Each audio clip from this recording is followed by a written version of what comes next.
Hello guys, we're going to talk about hardware that is compatible with GameCube games. So we're not going to talk about emulation or Dolphin and stuff like that. We're mostly going to talk about a hardware that can run GameCube games natively, so without the use of another software emulator. So the first one is obviously the GameCube itself. So this is a DOL-101 revision. This has digital AV output, and you can get HDMI out of it thanks to that digital AV port. This outputs digital video as well as audio. I recommend the DOL-001 Gamecube for playing Game Boy games and GameCube games in HDMI, and if you use this with the M Classic, you can get pretty good image quality.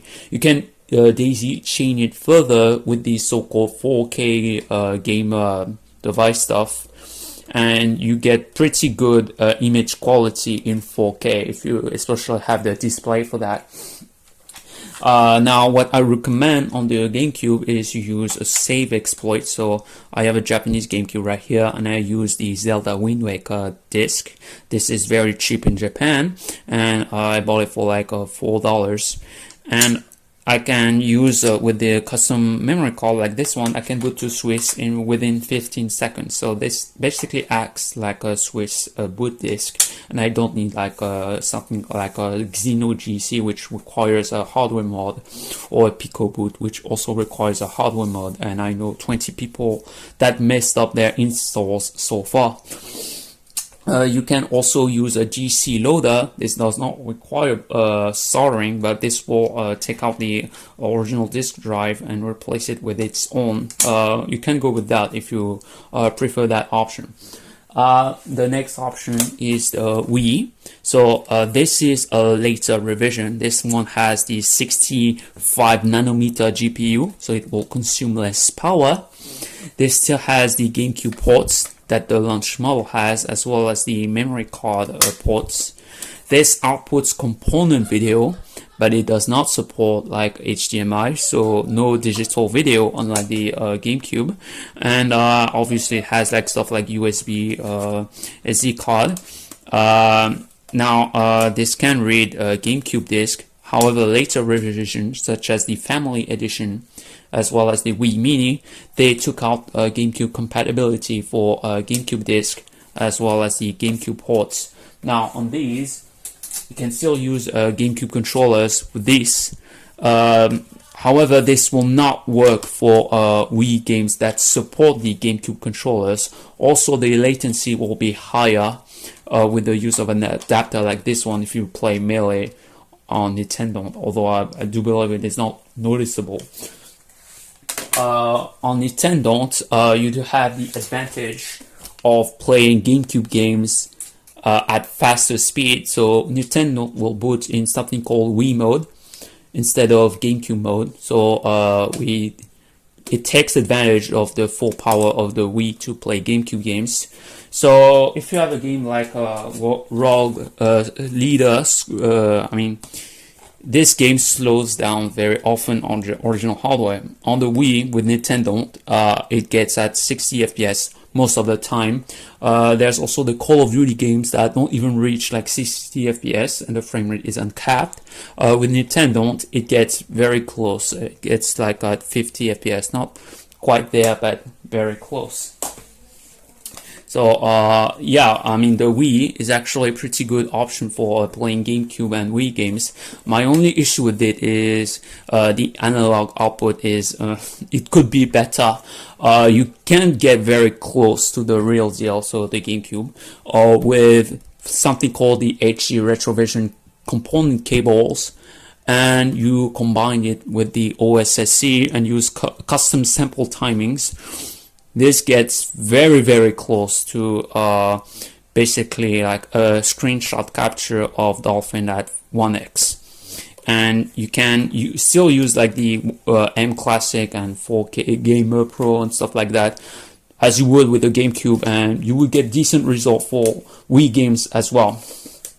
But for GameCube games, the video output quality will not be as good as the original GameCube itself. However, if you want the faster frame rates, especially for the Star Wars games that are very difficult to emulate on PC, this is a good option. You can also use wireless controllers in Nintendo as well.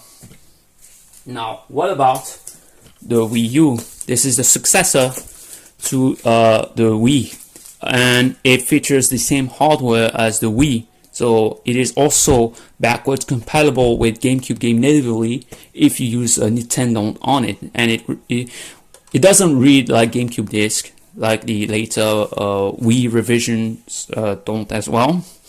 It still reads Wii disc. In fact, it is officially backwards compatible with Wii games, and you can also, with the use of homebrew software, play GameCube and GameCube games on the gamepad, and also do injects of your own Wii games as well, and most of them are working out of the box. The Wii U is not a very good emulation machine because it currently lacks decent emulators for it. In fact, the PS1 and N64 emulators, it's actually recommended that you boot the Wii versions instead and use something called Cafe to Wii to overclock the Wii U CPU to its full speed and enable L2 cache to run the Wii emulators better, but you will still get the blurry output from the Wii output, because the issue with the Wii U is that it outputs very poor image quality for Wii and GameCube games. For GameCube games, you can sort of get around that by setting the video width to like 666. This sort of fixes the chroma shift error, but it will not fix the bicubic filtering and the overscan issue, although you can get around that with Nintendo. For Wii games, you are stuck. Weirdly enough, some games do not suffer from the chroma shift error, especially the latest Zelda Skyward Sword game on the Wii U. So this is very strange, but the point is that HDMI output for Wii games on the Wii U is very blurry. It is not sharp at all, and there's not much you can do about it, unfortunately. The Wii U games are not very good in my opinion. I mean, some of them are good, but there's just a lack of games on it at all. It's the library for it is so tiny. It's just like 4 times bigger than the Virtual Boy library. It's just insane. So, what I recommend for playing GameCube games, well, it depends. If you want to play GameCube games and GameCube games only, so stuff like Fantasy Star Online, SSX on Tower, Battalion Wars, Yu-Gi-Oh, or even like Pokemon Box and random shit like that, or even Fire Emblem and Paper Mario, the GameCube with the save exploit, so like this one, and with a Carby or Prism HD or the GCPlug, it is a very good option to play GameCube games on it. And this will get you the best image quality out of it, outside of Dolphin. The Wii is interesting. The image quality is not as good, but with the right cable and tool and upscaler, it gets very close. This will cost you a lot more money if you get good image quality out of it. You can go cheap with the Wii to HDMI adapter on AliExpress, but the image quality isn't as good and suffers from like analog noise. You can play games on your USB stick or on your SD card. So this sounds like the more convenient option for a lot of people, and with Nintendo you can actually run GameCube games faster. So this is a decent option if you want to, especially just bring this around. And you can also run this on like 12 volts power and USB-C if you do stuff like that. There are even car adapters released for it. the Wii U is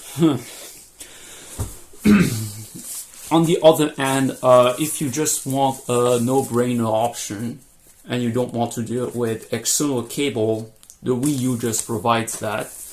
On the other hand, the image quality isn't as good. Wii injections will only work on Windows. If you have a Mac or Linux, this will not work. So I have to warn you about that. And the Wii U games, I don't think there are a lot of them that are very good on it, and most of the good ones are ported to the Switch. So if you live like in a country where Wii U's are expensive, I would just tell you to skip it, just skip it and go with the Wii instead, which are much more plentiful, and you can even import a Wii from Japan for very cheap. So that would be what I would recommend actually. And in fact, if you install Preloader on the Wii, you don't even need a Wii mode controller anymore. You can just use like a GameCube controller like this one. As for controllers on the GameCube or Wii for that matter, because backwards compatible Wiis can use a GameCube controller as well.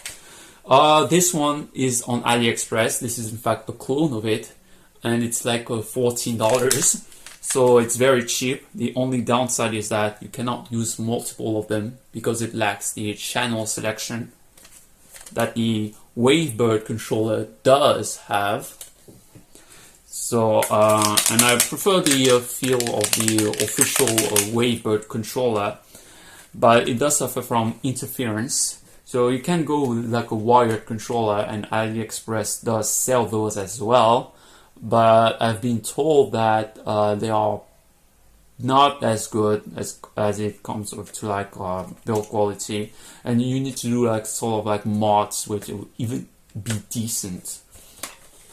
So in my opinion, go with GameCube for GameCube and Game Boy player games, Wii games for like the middle ground, and Wii U only if you are interested in Wii U games, or you want to actually play GameCube and Wii games on the gamepad itself. It does feature a sensor bar on the gamepad itself. So if you want to play House of the Dead on the Wii U gamepad, this will work as well. So thank you for watching, and bye.